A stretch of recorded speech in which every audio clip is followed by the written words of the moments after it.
ನಿಮ್ಗೆ ಅದು ಕಾಮನ್ ಇದು. ನಾವು ನಿಮಗೆ ಗೌರವ ಕೊಟ್ಟರೆ ನೀವು ನಮಗೆ ಗೌರವ ಕೊಡ್ತೀರಾ.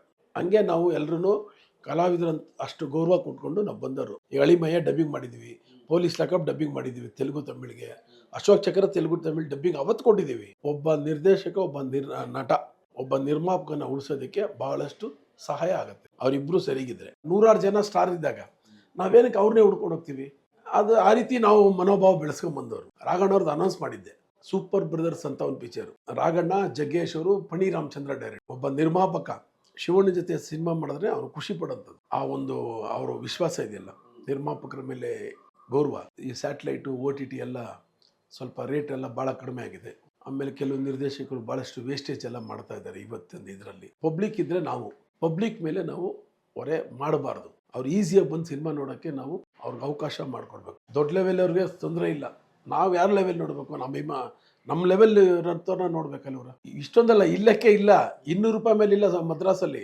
ಹೈದ್ರಾಬಾದಲ್ಲೂ ಐ ಥಿಂಕ್ 200 ರೂಪಾಯಿ ಮೇಲಿಲ್ಲ, ಕೇರಳಲಿಲ್ಲ. ನಮ್ಮನ್ನು ಇವತ್ತು ಅಭಿಮಾನಿಗಳು ಬೆಳೆಸಿದ್ದಾರೆ, ನಿರ್ಮಾಪಕರು ಬೆಳೆಸಿದ್ದಾರೆ, ನಿರ್ದೇಶಕರು ಬೆಳೆಸಿದ್ದಾರೆ. ಪೊಲೀಸ್ ಲಾಕಪ್ ಅಂತ ಪಿಕ್ಚರು, ಮದ್ದೂರು ಡೈರಿ ಇದೆಯಲ್ಲ, ಅಲ್ಲಿ ಅವಾಗ ಸಿಂಗಲ್ ರೋಡು ಆಕ್ಸಿಡೆಂಟ್ ಆಯ್ತು ಪಾಪ. ಆ ಹುಡುಗನಿಗೆಲ್ಲ ಕರ್ಕೊಂಡು ಆಸ್ಪತ್ರೆಗೆಲ್ಲ ಖರ್ಚು ಮಾಡಿ, ಮಣಿಪಾಲೆಲ್ಲ ಅಡ್ಮಿಟ್ ಮಾಡಿ ನಮ್ಮ ಕೈಲಾಗಿದ್ದು ನಾವು ಎಲ್ಲ ಮಾಡಿದ್ವಿ. ಅದು ಬಿಟ್ಟರೆ ದೇವ್ರ ದಯ ನಮ್ಗೆ ಯಾವುದೇ ರೀತಿ ಅನಾನುಕೂಲಗಳು ಆಗಿಲ್ಲ. ಎಲ್ಲವೂ ದೇವರ ಆಶೀರ್ವಾದದಿಂದ ಒಂದು ನೀಟಾಗೆ ನಡ್ಕೊಂಡ್ಬಂತು. ಜೊತೆಗೆ ಎಲ್ಲರೂ ನಮ್ಮ ಜೊತೆ ಫ್ರೆಂಡ್ಲಿಯಾಗಿ ಇರ್ತಿದ್ರಲ್ಲಿ. ಈಗ ನಿಮ್ಗೆ ಅದು ಕಾಮನ್ ಇದು. ನಾವು ನಿಮಗೆ ಗೌರವ ಕೊಟ್ಟರೆ ನೀವು ನಮಗೆ ಗೌರವ ಕೊಡ್ತೀರಾ. ಹಂಗೆ ನಾವು ಎಲ್ಲರೂ ಕಲಾವಿದರಂತ ಅಷ್ಟು ಗೌರವ ಕೊಟ್ಕೊಂಡು ನಾವು ಬಂದವರು. ನಮಗೆ ಕನ್ನಡ ಸಿನಿಮಾ ಮಾಡಬೇಕು ಅನ್ನೋ ಅಭಿಮಾನ ಜಾಸ್ತಿ. ನಾವೇನು ಬೇರೆ ಲ್ಯಾಂಗ್ವೇಜ್ ಹೋಗಿ ಮಾಡಿಲ್ಲ. ನಾವಿಲ್ಲೇ ಇದ್ದು ಇಲ್ಲೇ ಬೇರೆ ಭಾಷೆಗೆ ನಾವು ಡಬ್ಬಿಂಗ್ ಮಾಡಿಕೊಟ್ಟಿದ್ದೀವಿ. ಅಂದರೆ ನಮ್ಮ ಕನ್ನಡ ಸಿನಿಮಾನ ಡಬ್ಬಿಂಗ್ ಮಾಡಿಲ್ಲ. ಈ ಅಳಿಮಯ್ಯ ಡಬ್ಬಿಂಗ್ ಮಾಡಿದ್ದೀವಿ, ಪೊಲೀಸ್ ಲಾಕಪ್ ಡಬ್ಬಿಂಗ್ ಮಾಡಿದ್ದೀವಿ ತೆಲುಗು ತಮಿಳಿಗೆ, ಅಶೋಕ್ ಚಕ್ರ ತೆಲುಗು ತಮಿಳ್ ಡಬ್ಬಿಂಗ್ ಅವತ್ತು ಕೊಟ್ಟಿದ್ದೀವಿ. ಕನ್ನಡನ ರೈಟ್ಸ್ನ ಮಾರಿದ್ದೀವಿ, ಡಬ್ಬಿಂಗ್ ರೈಟ್ಸ್. ಆ ರೀತಿ ನಮ್ಮ ಒಂದು ಆಲೋಚನೆಗಳು ಇದ್ದು ನಾವೆಲ್ಲ ಮಾಡ್ಕೊಂಡು ಬಂದಿದ್ದೀವಿ. ಒಟ್ಟಾರೆ ಒಂದೇ ಹೇಳ್ಬೇಕು ಅಂದರೆ, ಒಬ್ಬ ನಿರ್ದೇಶಕ, ಒಬ್ಬ ನಟ, ಒಬ್ಬ ನಿರ್ಮಾಪಕನ ಉಳಿಸೋದಕ್ಕೆ ಬಹಳಷ್ಟು ಸಹಾಯ ಆಗುತ್ತೆ. ಅವರಿಬ್ಬರು ಸರಿಗಿದ್ರೆ. ಅಲ್ಲಿ ಯಾರನ್ನೋ ಒಬ್ಬರು ಹೊಡೆದ್ರೂ ಅದು ನಿರ್ಮಾಪಕನಿಗೆ ಬಹಳ ಅನಾನುಕೂಲ. ಆ ರೀತಿ ಒಂದು ಬಾಂಧವ್ಯ ಇರಬೇಕು. ಬಾಂಧವ್ಯ ಇದ್ದಾಗ ಸಿನಿಮಾ ರಂಗ ಉಳಿಯುತ್ತೆ. ಒಬ್ಬ ನಾಯಕ ನಟರು ಮನೆಗೆ ನಾವು ಹೋಗ್ತೀವಿ ಅಂದರೆ ಮೊದಲು ಸಿನಿಮಾ ಮಾಡಲ್ಲ, ಅಭಿಮಾನದ ಮೇಲೆ ಹೋಗೋದು. ಹೀರೋನ್ ಆಗ್ತೀವಿ ಅಂದರೆ ಅಭಿಮಾನ ಹುಟ್ಟುತ್ತೆ ಒಬ್ಬ ನಿರ್ಮಾಪಕನಿಗೆ. ಅಭಿಮಾನದಿಂದನೇ ಅಷ್ಟೊಂದು ಸಿನಿಮಾ ಮಾಡೋಕ್ಕೆ ಸಾಧ್ಯ. ಏನಕ್ಕೆ? ಯಾಕಂದರೆ ನೂರಾರು ಜನ ಸ್ಟಾರ್ ಇದ್ದಾಗ ನಾವೇನಕ್ಕೆ ಅವ್ರನ್ನೇ ಹುಡ್ಕೊಂಡು ಹೋಗ್ತೀವಿ? ಅದು ಆ ರೀತಿ ನಾವು ಮನೋಭಾವ ಬೆಳೆಸ್ಕೊಂಡು ಬಂದವರು. ಇವತ್ತು ಇರೋರು ಕೆಲವರು ಆ ಮನೋಭಾವ ಇದೆಯಲ್ಲ ನಮಗೆ ಗೊತ್ತಿಲ್ಲ. ಶಶಿಕುಮಾರ್, ಸಾಯಿ ಕುಮಾರ್, ದೇವರಾಜ್, ಅರ್ಜುನ್ ಸರ್ಜಾ ಅವರು, ಹೌದು ಮಾಡಿದೀವಿ. ರವಿಚಂದ್ರ ಇಲ್ಲ, ಮಾಡಲಿಲ್ಲ.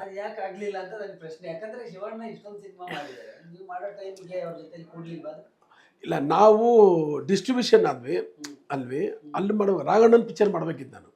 ರಾಘಣ್ಣ ಅವ್ರದ್ದು ಅನೌನ್ಸ್ ಮಾಡಿದ್ದೆ, ಸೂಪರ್ ಬ್ರದರ್ಸ್ ಅಂತ ಒಂದು ಪಿಕ್ಚರು. ರಾಘಣ್ಣ, ಜಗ್ಗೇಶ್ ಅವರು, ಫಣಿ ರಾಮಚಂದ್ರ ಡೈರೆಕ್ಟ್. ಅನೌನ್ಸ್ ಮಾಡಿ ಅದೇನೋ ಕತೆ ಸ್ವಲ್ಪ ಇದಾಗಿ ಮಾಡೋಕ್ಕಾಗಿಲ್ಲ. ಆಮೇಲೆ ಈ ಡಿಸ್ಟ್ರಿಬ್ಯೂಷನ್ ಎಲ್ಲ ಬಂದ್ವಲ್ಲ, ಹಿಂಗಾಯ್ತು. ಅದಾದಮೇಲೆ ಶಿವಣ್ಣ ಅವ್ರನ್ನ ಮೀಟ್ ಮಾಡಿದ್ವಿ, ನಾನು ಯೋಗರಾಜ್ ಭಟ್ರು. ಶಂಕರ್ ಗುರು ಮಾಡಬೇಕು ಅಂತ, ಟೈಟ್ಲು ಶಂಕರ್ ಗುರು. ಅದನ್ನು ಮಾಡ್ಬೇಕಂತ ಮಾಡಿದ್ವಿ. ಹಿಂಗೆ ಸ್ವಲ್ಪ ಆಗಲಿಲ್ಲ. ಮತ್ತೆ ನಾವು ಹೋಗ್ಬೇಕು, ಮಾಡಬೇಕಿತ್ತು. ಯಾಕಂದರೆ ಒಬ್ಬ ನಿರ್ಮಾಪಕ ಶಿವಣ್ಣ ಜೊತೆ ಸಿನಿಮಾ ಮಾಡಿದ್ರೆ ಅವ್ರು ಖುಷಿ ಪಡೋಂಥದ್ದು. ಆ ಒಂದು ಅವರ ವಿಶ್ವಾಸ ಇದೆಯಲ್ಲ, ನಿರ್ಮಾಪಕರ ಮೇಲೆ ಗೌರವ. ಇವತ್ತು ನೋಡಿ ಅವ್ರಿಗಿರೋಷ್ಟು ಇದೇನಂತಾರೆ ನಿರ್ಮಾಪಕರು ಕ್ಯೂ. ಹಂಗೆ ಆಮೇಲೆ ಅವ್ರು ಬಿಡಿ, ಅವ್ರ ಬಗ್ಗೆ ನಾವೇನು, ಅವ್ರು ಬಂದಿದ್ದು ಎಲ್ಲಿಂದ? ಈಗ ಅಪ್ಪು ಅವ್ರು ಸೌಂಡ್ ಮಾಡಿದ್ರೆ ಹಂಗೆ ಅವರು ಸರ್ ಅವರೆಲ್ಲ ಪಾಪ. ಅಪ್ಪು ಅವರು ಅಮ್ಮ ಅವರು ತೀರ್ಕೊಂಡ್ಬಿಟ್ರು. ಅವತ್ತು ನಮಗೆ ಶೂಟಿಂಗ್ ಅದೊಂದು 15 ದಿವಸ ಅಷ್ಟೇ, 20 ದಿವಸ ಆಮೇಲೆ ಮಾಡಿ ಅಂತ ಬಂದರು. ಯೂಶುವಲಾಗಿ ಅವ್ರು ಮಾಡಿದ್ರೆ 3 ತಿಂಗಳು ನಾನು ನಿಲ್ಲಿಸ್ಬೋದಾಗಿತ್ತು. ಆ ಗುಣ ಎಲ್ಲರೂ ಅಲ್ಲೇ ಇರುತ್ತಲ್ಲ, ಒಂದೇ ಫ್ಯಾಮ್ಲಿ ಅಲ್ವಾ, ಆ ಒಂದು ಬಾಂಧವ್ಯ ಇದ್ದೇ ಇರುತ್ತೆ. ಇಲ್ಲ ಕುಮಾರ್ ಮಾಡಬೇಡಣ ಅಣ್ಣ, ನಿಮ್ಗೆ ಇದಾಗೋದು ಬೇಡ ಅಂತೇಳಿ 15-20 ದಿವಸ ನಾನು ನಿಲ್ಲಿಸಿದ್ದು ಅಷ್ಟೇ. ಯಾರು ಮಾಡ್ತಾರೆ? ಯೂಶುವಲಾಗೆ ಒಂದು ಪದ್ಧತಿ ಇದಿರ್ತದೆ, ಅದು ಅವೆಲ್ಲ ಪಾಪ ಮಾಡ್ತೀರಾ ಅದು ಒಂದು. ಈ ಅವ್ರು ಇದ್ದಿದ್ರೆ ಇನ್ನೊಂದು 2-3 ಪಿಕ್ಚರ್ ಮಾಡ್ತಿದ್ವಿ ನಾವು, ಗೊತ್ತಿಲ್ಲ. ಯಾಕಂದರೆ ಭಾಳ ಒಳ್ಳೆ ನಾವು ಕಳ್ಕೊಂಡ್ವಿ ಅಂದರೆ ನಮ್ಮ ಕಷ್ಟ ಆ್ಯಂಡ್ ಒಂದು ದುಃಖ ಎರಡೂ ಆಗುತ್ತೆ. ಚಿತ್ರರಂಗಕ್ಕೆ ಒಂದು ನಮ್ಮ ಹೇಳೋಕ್ಕೆ ಆಗಲ್ಲ, ಅಷ್ಟು ನಷ್ಟ ಅಂತ ಹೇಳಿದ್ರು. ಇವತ್ತು ನೋಡಿರಬೇಕು ಅಭಿಮಾನಿಗಳು ಹೆಂಗೆ ಇದ್ದಾರೆ. ಇವತ್ತಿಗೂ ರಿಲೀಸ್ ಮಾಡಿದ್ರೆ ನೋಡ್ತಾ ಇದ್ದಾರೆ, ಅವರು ಇದರಲ್ಲಿದ್ದಾರೆ. ಅದನ್ನು ನೆನೆಸ್ಕೊಂಡ್ರೆ ನಮ್ಗೊಂಥರ ನೋವಾಗುತ್ತೆ ಅಲ್ಲಿ. ಈಗ ನೋಡೋಣ ಮತ್ತೆ ಮುಂದಕ್ಕೆ ಭಗವಂತ ಯಾರ ಜೊತೆಲಿ ಸಿನಿಮಾ ಮಾಡೋ ಅವಕಾಶ ಇದೆಯಾ. ಪಿಕ್ಚರ್ ಅಂತೂ ಮಾಡ್ತೀವಿ, ಏನು ಪಿಕ್ಚರ್ನಂತೂ ನಾವು ಸುಮ್ಮನಿರಲ್ಲ, ಪ್ಲ್ಯಾನ್ ಮಾಡ್ತಾಯಿದ್ದೀವಿ. ಯಾಕಂದರೆ ಇತ್ತೀಚೆಗೆ ನಿಮ್ಗೆ ಗೊತ್ತಿರಬೇಕು, ಈ ಸ್ಯಾಟ್ಲೈಟು OTT ಎಲ್ಲ ಸ್ವಲ್ಪ ರೇಟ್ ಎಲ್ಲ ಭಾಳ ಕಡಿಮೆ ಆಗಿದೆ. ಆಮೇಲೆ ಕೆಲವು ನಿರ್ದೇಶಕರು ಭಾಳಷ್ಟು ವೇಸ್ಟೇಜ್ ಎಲ್ಲ ಮಾಡ್ತಾಯಿದ್ದಾರೆ ಇವತ್ತಿನ ಇದರಲ್ಲಿ. ಅದೆಲ್ಲ ಸ್ವಲ್ಪ ಕಡಿಮೆ ಆಗಲಿ. ಅವೆಲ್ಲ ಕಡಿಮೆ ಆದರೆ ಖಂಡಿತ ಮುಂದಿನ ದಿವಸದಲ್ಲಿ ನಾವು ಸಿನಿಮಾ ಮಾಡ್ತೀವಿ. ನಂದೊಂದು ಹುಚ್ಚು ಆಲೋಚನೆ ಇದೆ, 12 ತಿಂಗಳಿಗೆ 12 ಸಿನಿಮಾ ಮಾಡಬೇಕು ಅಂತ. ಅದು ಕೆಲವರು ಏನು ಅಂತಾರೆ, ಯಾರು ಕುಮಾರ್ ಬುದ್ಧಿ ಇಲ್ಲ ಅನ್ನೋ ಲೆವೆಲ್ಗೆ ಹೇಳ್ತಾರೆ. ಯಾಕಾಗಲ್ಲ ನೋಡೋಣ, ಒಂದು ಪ್ರಯತ್ನ ಪಡೋಣ. ಇಲ್ಲಿ ಪ್ರಯತ್ನ ಪಟ್ಟರೆ ಎಲ್ಲವೂ ಆಗುತ್ತೆ, ಪ್ರಯತ್ನನೇ ಪಡೆದ್ರೆ ಏನೂ ಆಗಲ್ಲ. ಪ್ರಯತ್ನ ಪಡೋಣ. 12 ಅಲ್ವಾ, 6 ಮಾಡ್ಬೋದಲ್ವ. 12 ಆದರೆ ದೇವ್ರ ದಯ ಅಲ್ವರ, ಮಾಡ್ಬೋದು. ಏನು ಆ ರೀತಿ ಒಂದು ಪ್ಲ್ಯಾನ್ ಮಾಡ್ತೀವಿ. ಇವತ್ತು ನೀವು ನೋಡ್ತಾ ಇರಬೇಕು, ಇವು ಸ್ವಲ್ಪ OTT ಇದೆಲ್ಲ ಅವಳಿ ಜಾಸ್ತಿ ಇದೆ. ಏನು ನಮ್ಮ ಅಭಿಪ್ರಾಯ, ಚಿತ್ರರಂಗ ಸ್ವಲ್ಪ ದಿವಸ ಇನ್ನೂ ಉಳಿಬೇಕು ಅಂತ ಇದ್ದರೆ ರೇಟ್ ಆಫ್ ಅಡ್ಮಿಷನ್ ಕಡಿಮೆ ಆಗಬೇಕು ಅನ್ನೋದು ನನ್ನ ಪರ್ಸ್ನಲ್ ಒಪಿನಿಯನ್. ಏನಂತಾರೆ, ನನ್ನ ಒಂದು ಆಸೆ. ಪಬ್ಲಿಕ್ ಇದ್ದರೆ ಪಬ್ಲಿಕ್ ಮೇಲೆ ನಾವು ಹೊರೆ ಮಾಡಬಾರ್ದು. ಅವ್ರು ಈಸಿಯಾಗಿ ಬಂದು ಸಿನಿಮಾ ನೋಡೋಕ್ಕೆ ನಾವು ಅವ್ರಿಗೆ ಅವಕಾಶ ಮಾಡಿಕೊಡ್ಬೇಕು. ಇವತ್ತು ನಿಮ್ಗೆ ಗೊತ್ತಿರಬೇಕು, ಸಿಂಗಲ್ ಸ್ಕ್ರೀನಲ್ಲಿ ಕೆಲವು ಚಿತ್ರಮಂದಿರದಲ್ಲಿ 800 ರೂಪಾಯಿ ಮಾಡಿದ್ದಾರೆ ತೆಲುಗು ಪಿಕ್ಚರ್ಗೆ. ಈಗ ನಾನೇ ಒಬ್ಬ ಅಭಿಮಾನಿ, ನನಗೊಂದು ಸಂಬಳ ಒಂದು ಲಿಮಿಟ್ ಇರ್ತಿದ್ದೆ. ಒಂದು ಸಿನಿಮಾ 800 ರೂಪಾಯಿ ಕೊಟ್ಟು ನೋಡ್ಬಿಟ್ರೆ ನಾನು ಎಲ್ಲಿ ಇನ್ನೊಂದು ಸಿನಿಮಾ ನೋಡೋಕ್ಕೆ ಸಾಧ್ಯ? ನಾವು ಆ ಮಾನದಂಡ ನೋಡಬೇಕಲ್ಲವ್ರ. ದೊಡ್ಡ ಲೆವೆಲ್ ಅವ್ರಿಗೆ ತೊಂದರೆ ಇಲ್ಲ, ನಾವು ಯಾರ ಲೆವೆಲ್ ನೋಡಬೇಕು? ನಮ್ಮ ಲೆವೆಲ್ ಇರೋಂಥವ್ರನ್ನ ನೋಡಬೇಕಲ್ಲವ್ರ. ಅದು ಇವತ್ತು ಒಂದೊಂದು ಚಿತ್ರ 2,000 ರೂಪಾಯಿವರೆಗೂ ಮಾಡಿದ್ರು ಇತ್ತೀಚೆಗೆ. ಕಡಿಮೆ ಅದೇ. ಇವತ್ತು ಸೌತ್ ಇಂಡಿಯಲ್ಲಿ ಎಲ್ಲೂ ಇಲ್ಲ, ನಮ್ಮ ಕರ್ನಾಟಕದಲ್ಲಿ ಬಿಟ್ಟರೆ ರೇಟ್ ಆಫ್ ಅಡ್ಮಿಷನ್ ಈ ಥರ ಎಲ್ಲೂ ಇಲ್ಲ. ಇಷ್ಟೊಂದಲ್ಲ, ಇಲ್ಲಕ್ಕೆ ಇಲ್ಲ. 200 ರೂಪಾಯಿ ಮೇಲಿಲ್ಲ ಮದ್ರಾಸಲ್ಲಿ. ಹೈದ್ರಾಬಾದಲ್ಲೂ ಐ ಥಿಂಕ್ 200 ರೂಪಾಯಿ ಮೇಲಿಲ್ಲ. ಕೇರಳಲ್ಲಿಲ್ಲ. ನಮ್ಮೂರಲ್ಲಿ ಮಾತ್ರ ಜಾಸ್ತಿ ಇದೆ. ಏನಕ್ಕೆ? ನಮ್ಮ ಕಾಂಪಿಟೇಷನ್ ಎಷ್ಟು ಜನ? 7 ಭಾಷೆ 8 ಭಾಷೆ ಜನ ನಾವು ಕಾಂಪಿಟೇಷನ್ ಮಾಡ್ತೀವಿ. ಕರ್ನಾಟಕದಲ್ಲಿ ನೀವು ನಂಬುತ್ತಿರಲು 1,000 ಸಿನಿಮಾ ಬಿಡುಗಡೆ ಆಗುತ್ತೆ ಪರ್ ಇಯರ್. ಭಾರತ ದೇಶದಲ್ಲಿ ಎಲ್ಲೂ ಆಗಲ್ಲ, ಇಡೀ ಪ್ರಪಂಚದಲ್ಲಿ ಎಲ್ಲೂ ಆಗಲ್ಲ. 1000 ಸಿನಿಮಾ ಕರ್ನಾಟಕದಲ್ಲಿ ಮಾತ್ರ ಬರುತ್ತೆ. ನಾವು ಬರಬೇಕು ಅಂದಾಗ, ಅಷ್ಟು ಪಿಕ್ಚರ್ ಮಧ್ಯೆ ನಾವು ಕಾಂಪೀಟ್ ಮಾಡ್ತೀವಿ ಅಂದಾಗ ನಾವು ಸ್ವಲ್ಪ ಕಡಿಮೆ ಅನ್ನೋದು ಬೇಕಲ್ವ್ರ. ನಾವು ಓಕೆ, ಮದ್ರಾಸಲ್ಲಿ ಇದೆಯಾ ನಾವು ಇಡೋಣ, ಹೈದ್ರಾಬಾದಲ್ಲಿದೆಯಾ ಇಡೋಣ, ಕೇರಳಲ್ಲಿದೆಯಾ ಇದೆಯಾ, ಅಲ್ಲೂ ಇಲ್ಲ. ನಮ್ಮೊಬ್ಬರೇ ಯಾಕೆ ಆ ರೇಟ್ ಆಫ್ ಅಡ್ಮಿಷನ್ ಇಡಬೇಕು? ನಾವು ಸರ್ಕಾರಕ್ಕೆ ಮನವಿ ಮಾಡ್ತಾ ಇದ್ದೀವಿ. ಸರ್ಕಾರಕ್ಕೆ ಮನವಿ ಮಾಡಿ ಏನಾಗುತ್ತೆ, ಸರ್ಕಾರದಿಂದ ಒಂದು ಪ್ರಯತ್ನ ಮಾಡಬೇಕು. ಅದಕ್ಕೆ ಆದಂಥ ಒಂದು ಇದಿರ್ತಲ್ಲ ನಿಯಮ, ಆ ನಿಯಮದ ಪ್ರಕಾರ ಒಂದು ಪ್ರಯತ್ನ ಮಾಡಬೇಕಷ್ಟೆ. ಬಟ್ ಇವತ್ತಿನ ಸಂದರ್ಭ ಇದು ಕೊನೆ ಪ್ರಶ್ನೆ, ಯಾಕಂದ್ರೆ ಇದನ್ನೇ ಯಾಕೆ ತಗೊಂಡಿದ್ದೀನಿ, ಎಲ್ಲರೂ ಈ ಪ್ರಶ್ನೆ ಕೇಳ್ತೀವಿ. ಇಂಡಸ್ಟ್ರಿ ಸಸ್ಟೈನಬಿಲಿಟಿ ಅಂತ ಬಂದಾಗ ಹೀರೋಗಳ ಮೇಲೆ ತುಂಬಾ ಜವಾಬ್ದಾರಿ ಇರುತ್ತೆ. ಖಂಡಿತ. ನೀವು ಅವಾಗಲೇ ಹೇಳಿದಾಗ ವರ್ಷಕ್ಕೆ ಒಬ್ಬೊಬ್ಬರು 6-7 ಮಿನಿಮಮ್ 5 ಸಿನಿಮಾ ಮಾಡಿದ್ದಂತೂ ಇದೆ. ಖಂಡಿತ ಇದೆ. ಎಲ್ಲರೂ ಹೀರೋಗಳು ತುಂಬಾ ಗ್ಯಾಪ್ ತಗೋತಿದಾರಲ್ಲ, ಏನು ಸರ್? ಅವರು ಪರ್ಸ್ನಲ್ಲು ನಾವು ಹೇಳಂಗಿಲ್ಲ. ಅವ್ರಿಗೆ ಮನೋಭಾವ ಇರಬೇಕು.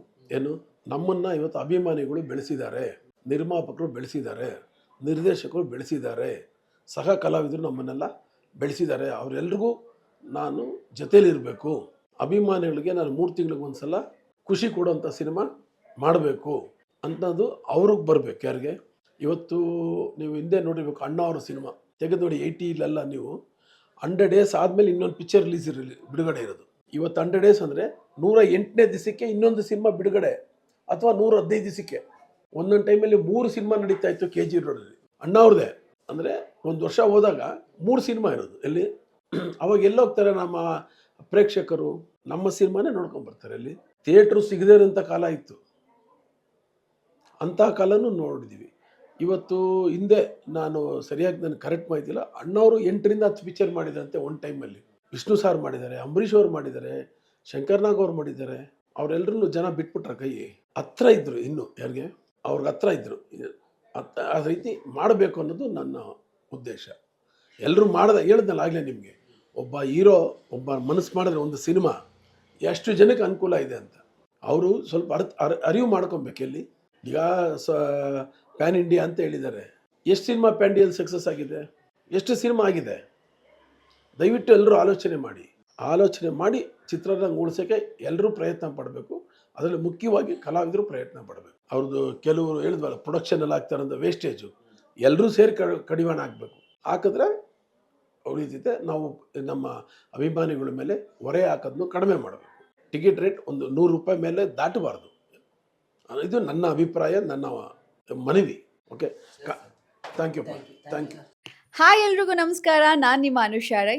ಸೊ ಇಲ್ಲಿ ನೋಡಿ, ಡೈಲಿ ಮಾಧ್ಯಮ ಈ ಒಂದು ಚಾನಲಲ್ಲಿ ನಿಮಗೆ ಎಂಟರ್ಟೈನ್ಮೆಂಟ್ ಎಲ್ಲ ವಿಷಯಗಳು ಸಿಗುತ್ತೆ. ಅದ್ರ ಜೊತೆಗೆ ನಿಮಗೆ ಗೊತ್ತಿಲ್ಲದೆ ಇರೋವಂಥ ಹೊಸ ಮಾಹಿತಿಗಳನ್ನು ಕೂಡ ಅವರು ಈ ಚಾನಲ್ನಲ್ಲಿ ಕೊಡ್ತಾ ಹೋಗ್ತಾರೆ.